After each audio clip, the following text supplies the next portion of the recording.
Hey there, Pirate Crew, and welcome to yet another how to paint colored armor tutorial. Today we're going to be painting green. So green is kind of a tricky color, and I want to talk about it really quick. And as you know, we've been following this progression of kind of cool to warm, and we're going to follow the same progression here. And I want to talk a little bit about a few things with that. But the colors that we're going to be using are Scurvy Green from Vallejo Game Color, Isoan Green from P3, and then Necrotite Green from P3. Scurvy Green is a very, very cool green, as you can tell here as I'm spraying it through my airbrush at about 30 psi, just about. It's also very transparent. It's what's known as a phthalo green, or at least a very, very similar color to a phthalo green. I'm just doing a couple of coats here, but if we were to add white to this, essentially it would kind of shift into the turquoise-like spectrum. The other ones have more yellow in them, and so they wouldn't do that. But I think it's important to know, just because, with these kind of greens, we can really have quite a lot of variety. So here, same story with a lot of the previous ones. We're doing this white, and the main reason why we're doing this white is the cool green, that Scurvy Green, has a lot of blue in it, which is going to really dominate any kind of yellow in these next couple greens that we're going to do. And if you remember the yellow tutorial, we did the same thing because yellow is such a weak color, and you would be surprised how much yellow you can mix into a green before it turns into being pure yellow again. Blue has incredible tinting strength, meaning when you mix it into something, it's gonna have that power over whatever you're mixing it into for a very, very long time. And so we're spraying this white down to overcome this. And so something else too that you really could do if you cared to is with these darker greens is you could skip this step altogether and add just a touch of white, or use a very dark green ink and get something very akin to more like a Dark Angel, essentially. We really don't have a specific chapter goal here either. It's really just to paint a nice green armor. And so here we're using this Isoan Green, and we're spraying it from the top down, as with the other ones. And I didn't change the angle or anything, just because this is how I paint. I really actually hold the model like that and spray it like that even when I'm working. Just so that you guys can also see what's going on. And I wanted to do a couple of layers just so that the splatter from doing the white priming doesn't come through too much, and we want to keep as much of the contrast as we can.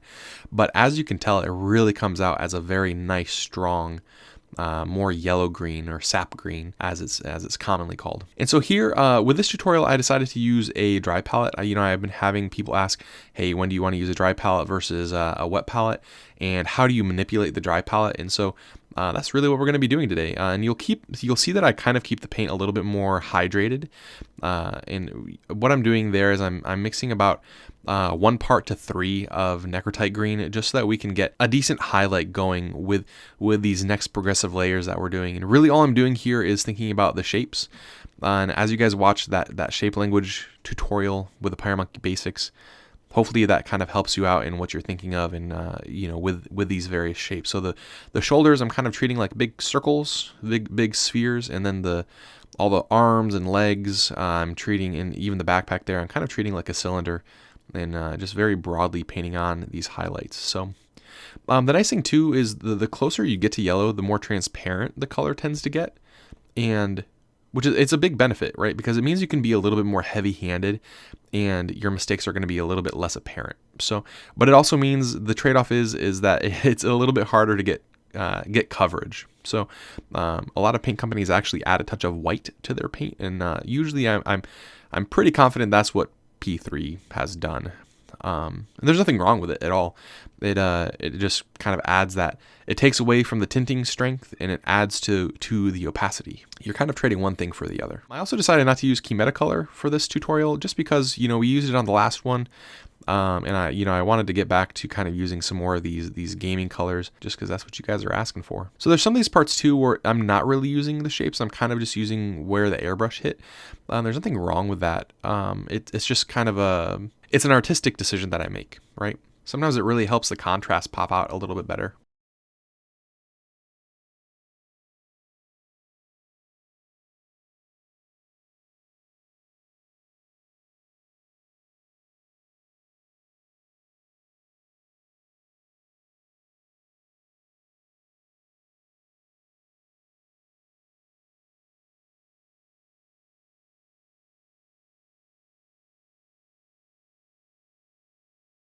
Okay, setting it down here, and I'm pretty sure I'm just going to, we're going to add in a ton more of this Necrotite green to this dry palette. And as you can see, the paint was starting to get a little bit thicker there. And so we're going to add just a little bit more Necrotite green, and I'm going to thin it down a touch. So, and essentially, my strategy is very similar with the dry palette and the wet palette. Have an area where the paint can kind of thicken a little bit, and have a paint where it thins. And that way, if my consistency gets a little bit goofy, if it gets too thin, I can grab from the thick pile. If it gets too thick, I can just thin it down with some water. And the nice thing about this process that we're doing, this layering process, is that the area that we're painting gets smaller and smaller and smaller, and so the process goes faster and faster and faster. And it, the total time to paint this armor, including the black lining and everything that I did, which I'm not showing in this tutorial, I think it ended up taking about 35 minutes. So it's very, very fast. You could do the other metallic bits and edge highlighting probably within that other 25 or so minutes. These processes really are hopefully helping you guys speed up your techniques and getting really nice looking colored armor. And as I've said before, these tutorials aren't meant just to show how to paint Space Marine specific color schemes. They're really meant to show you how to paint specific colors of armor. These strategies will work with everything from, Privateer Press models, Infinity models, really any game system where you have big armored models. These processes will work for you.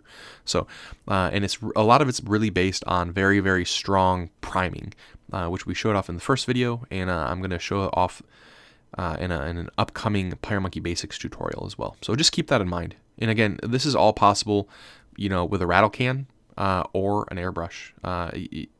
You're not really limited here by what tools you have. You should have most of them to begin with. And so here we're just using pure Necrotite green.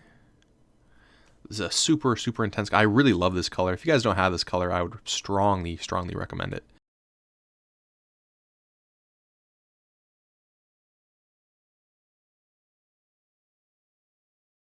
And it got a little bit too thin here, so I'm adding a little bit more in. So I didn't follow my own rule there, and so I just popped the pot open. Thankfully, it didn't explode into my mouth like with the turquoise bottle that one time on stream. And yeah, we're just getting right back into it. Yep, just again doing more highlighting. I know some of this gets it feels, at least from my side, it feels like it gets a little bit repetitive. I hope it doesn't to you guys. I really I'm very insistent upon showing you guys as much of the full process as I can. I just try to edit out bits like the hair dryer. I try to edit out, bits like, me putting paint on the palette, or, doing things that are really repetitive.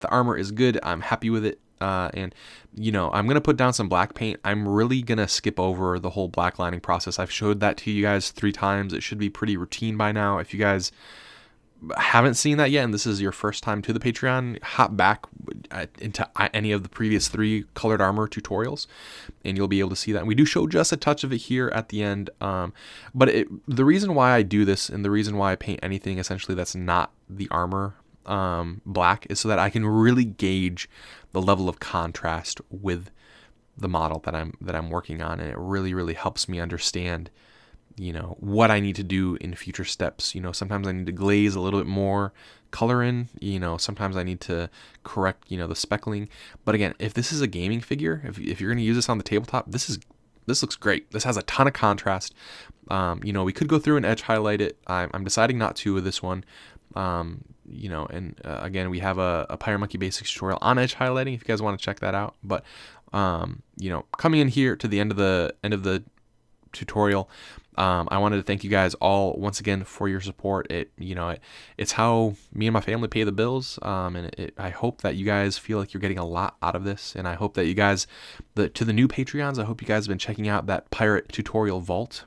Next month, we're going to be focusing on orange. It's another difficult color. The secondary colors tend to be a little bit more tricky than their counterparts. I hope you guys are having a fantastic day, and we will see you pretty soon, actually.